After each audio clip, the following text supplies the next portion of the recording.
o bom uso da internet, o uso de equipamentos. Fernando, a Liz já está no celular, não? Não, ainda não. Ainda não? Tô cuidando o máximo, viu? Pois é, a gente sabe, né, que há recomendação de tudo quanto é jeito. Fala o seguinte: crianças com menos de 2 anos não devem utilizar aparelhos eletrônicos. É o caso da Liz, né, que tem 1 ano e 2 meses.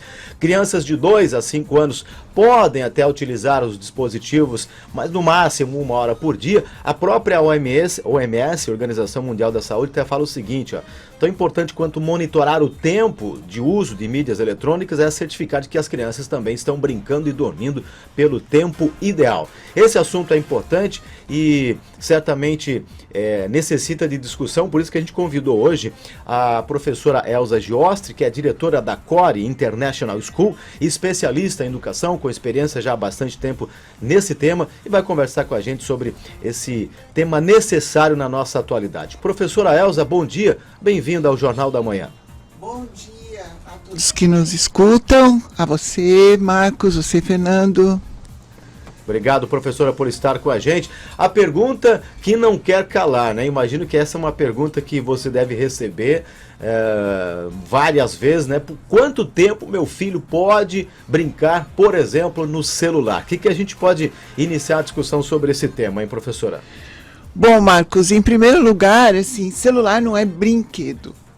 A gente fala das crianças em aparelhos eletrônicos, o que não significa necessariamente celular e rede social.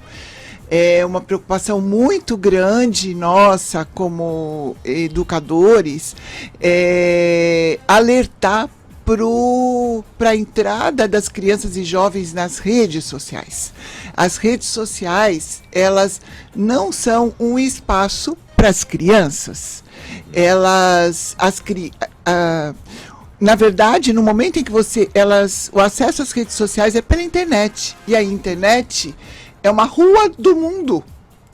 O mundo tem 8 bilhões praticamente de habitantes, dos quais uns 5 bilhões estão circulando. E você não deixa uma criança com menos de 12 anos no Brasil, é considerado criança, praticamente no mundo inteiro, sozinho pela rua. Então, assim, o celular, ele praticamente é um instrumento de comunicação pela internet. Ele não é um brinquedo.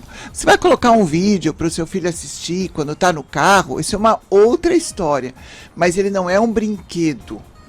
E no máximo daí, se a criança, o que você comentou, 2 horas até uma certa idade, de preferência até uma certa idade, 2 anos, nada, né? Mas a rede social é um outro tema muito mais sério e que nós precisamos nos educar, principalmente os adultos. Existe uma lei agora já, desde 2021, a LGPD, e nós precisamos estar ao par do que ela exige de nós enquanto valores, não é só sabermos usar enquanto técnica. Quais são os valores que estão por trás disso, que pode nos comprometer, inclusive, em termos de reputação digital. Eu posso correr o risco de não conseguir um visto americano, porque os consulados vão atrás de como eu me comporto nas redes sociais, de eu não conseguir uma entrada numa universidade estrangeira, porque eles vão fuçar como eu me comportei nas redes sociais. Certo. Professora Elza, é um prazer tê-la conosco aqui e para falar de um assunto tão importante, né, perante a sociedade e a comunidade. E não só a questão do uso dos aparelhos eletroeletrônicos, como também das redes sociais. E aí muito se discute, né, justamente isso. Permitir ou não que os filhos, né, tenham acesso aí às redes sociais, como é o caso, por exemplo, do WhatsApp, do próprio Facebook e do Instagram. E aí, como é que gira essa polêmica em torno desse assunto? Bem, a princípio, até 13 anos, nem é permitido que, nesse caso, vou dizer, a criança tenha acesso à rede social. Quer dizer, se ela tiver uma rede social, é porque algum adulto fez ou mentiu a idade. Então, aí já entra num processo legal. Eu falo do lado de educadora, não falo do lado da lei. Não é? Mas vocês, quem está nos ouvindo, pode ir no YouTube procurar, por exemplo, pela Patrícia Peck, que é uma especialista, é uma doutora no assunto e tem diversos vídeos dela que tratam desse assunto. Mas, vamos supor, a partir de 13 anos, eu já posso ter um WhatsApp, eu já posso Instagram, de preferência não, né, em alguns casos 16, em alguns casos 14. Mas até 12 anos, por exemplo, a lei diz que tudo tem que ser supervisionado ostensivamente. O adulto é responsável pela criança. Tudo que ela fizer, o adulto é responsável. Entre 13 e 18 é um adolescente. É uma supervisão semi-ostensiva.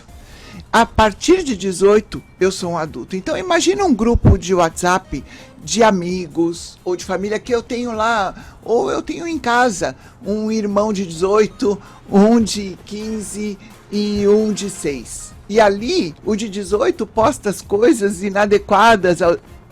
Eu como pai, eu sou responsável por aquilo. E o pequeno vai espalhar pelos amigos. Então, existe idade correta para ter acesso a essas redes. A gente conversava, né, professor, até aqui no intervalo comercial, antes de iniciar a nossa entrevista, de exemplos, né, de casos que já acontecem, inclusive fora de Santa Catarina.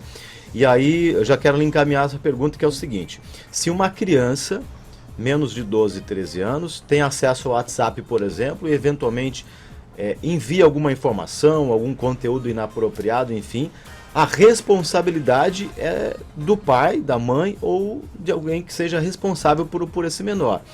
Isso na prática acontece? O que a senhora tem percebido em relação a isso? Porque tem um grande caminho a ser percorrido, que é a identificação de quem é o responsável por essa criança que está manuseando de forma errônea esse canal, digamos assim, da rede social, né? Então, a primeira coisa que a justiça vai é atrás dos responsáveis. E a primeira coisa que ela vai fazer é verificar, seja Conselho Tutelar ou seja Polícia Federal, se tem algum processo. É muito fácil hoje em dia identificar de que equipamento foi criado, quem é o responsável, qual é o CPF do responsável. Eles têm, eu não sou da área da legislação, mas eu sei que é muito fácil.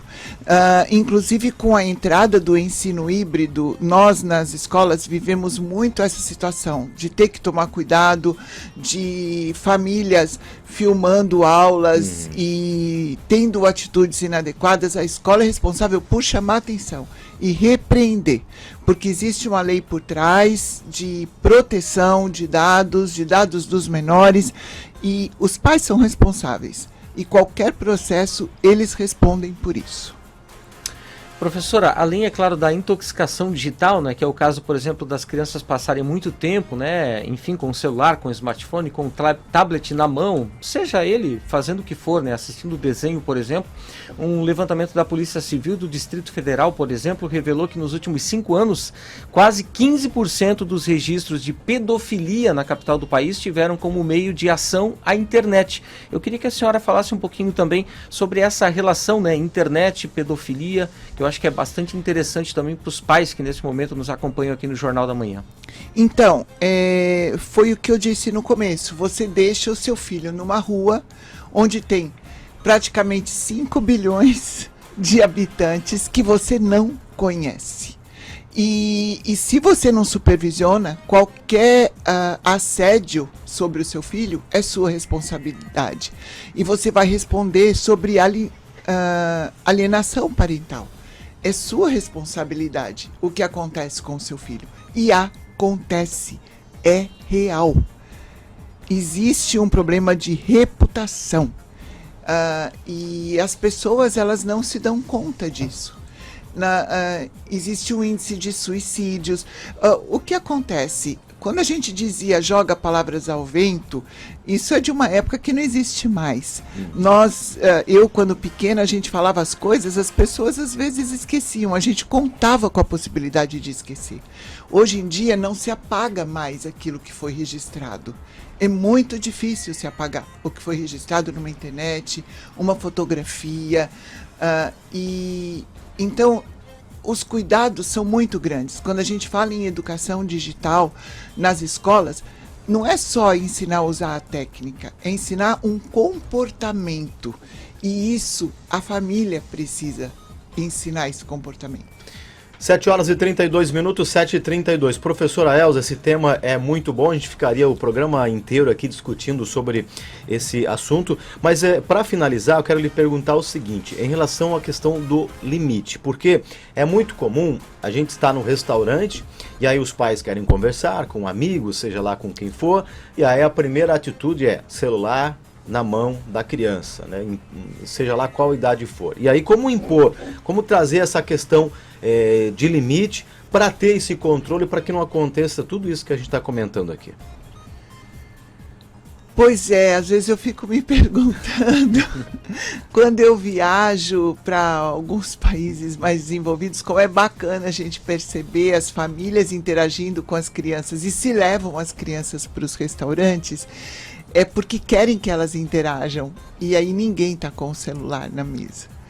E eu penso que o limite tem que ser colocado pelo adulto. Ele quer interagir com as crianças, tem outros jogos, né? Quando nós éramos crianças, a gente jogava stop, jogava palitinho na mesa, jogava dado, que chamam general, forca. Então, por que o celular? Às vezes as pessoas estão se comunicando via WhatsApp na mesma mesa, o pai com o filho. Então, será que não dá para dar uma mudada nisso? Não sei se é necessário. Diretora da Core International School, especialista em educação, né, a doutora Elza Giostre, muito obrigado pela presença, desejar muito sucesso, é claro, e as portas do Jornal da Manhã estão sempre abertas aí para que a senhora possa vir para conversar, né, sobre esses temas muito importantes e relevantes para toda a nossa comunidade. Muito obrigado. Eu que agradeço. Obrigado. Bom dia a todos. Obrigado, professor. Até a próxima.